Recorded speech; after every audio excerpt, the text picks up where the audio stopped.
7 sebab mengapa musibah datang bertubi-tubi. Yang pertama, karena banyaknya maksiat. Surah Yasin ayat 19 yang kita baca setiap hari. Kemalangan terjadi, musibah terjadi, malapetaka terjadi karena dosa keterlaluan kalian kepada Allah. Yang kedua, karena banyaknya orang berbuat zalim. Dengarkan surah Qasas ayat 59. Kami tidak akan menghancurkan satu daerah kecuali para penduduknya banyak berbuat zalim. Anak durhaka pada orang tua, istri yang berani kepada suaminya, perampok, pembunuhan di mana-mana. Ini mengundang bala bencana.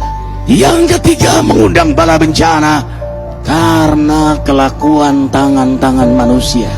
Rum 41. Telah tampak kerusakan di daratan dan lautan karena tangan-tangan jahil manusia, agar mereka merasakan akibat perbuatan mereka.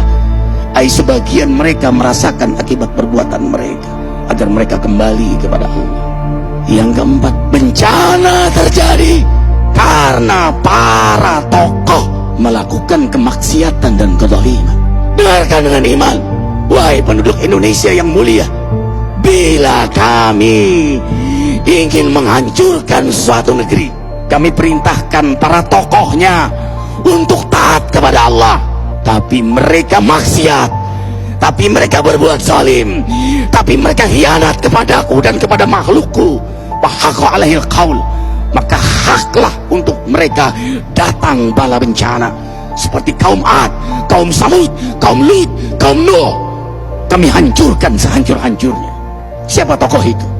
Para pemimpin kita yang sumpah Al-Quran di kepalanya, demi Allah tidak korupsi. Lalu korupsi. Siapa lagi? Hartawan, orang-orang kaya yang dengan harta berpoya-poya, sombong, maksiat dengan kekayaannya di tengah orang yang banyak menderita. Siapa lagi?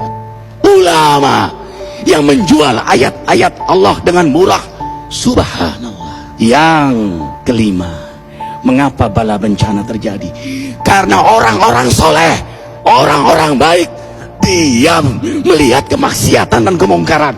Surah Al-Anfal ayat 25. Takutlah kalian dengan musibah yang tidak hanya menimpa orang yang maksiat, orang yang berbuat zalim, tapi juga kalian orang-orang soleh. Maka masa bodoh dengan kemaksiatan bukanlah sikap seorang mukmin.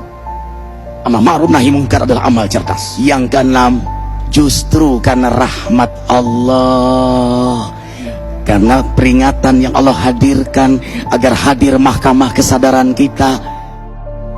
Ikhwah, dengarkan dengan iman surah Al-Baqarah ayat 155, 156, 157. Kami pasti uji kalian dengan sesuatu yang buat kalian takut lapar, takut miskin, takut kematian. Tapi kabarkan berita gembira bagi hamba Allah yang sabar dari semua ujiannya, yang mereka berkata, sesungguhnya kami milik Allah dan sungguhnya kami akan kembali kepada Allah. Yang terakhir, yang ketujuh, ada yang nanya, bagaimana yang maksiat yang selamat? Tenang-tenang saja. Yang berbuat zalim malah sukses. Di mana keadilannya? Allah Maha Adil. Dengarkan surah Hud ayat 15-16. Barang siapa mencari kesenangan dunia, lalu dia menghalalkan semua cara, apa kata Allah? Kami beri, tapi di akhirat tidak mendapatkan secuil pun kenikmatan, malah nikmat di dunianya menjadi bahan bakar azab untuk dirinya.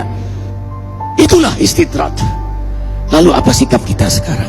Orang beriman menjadikan peristiwa apapun sebagai jalan untuk mendekatkan dirinya kepada Allah.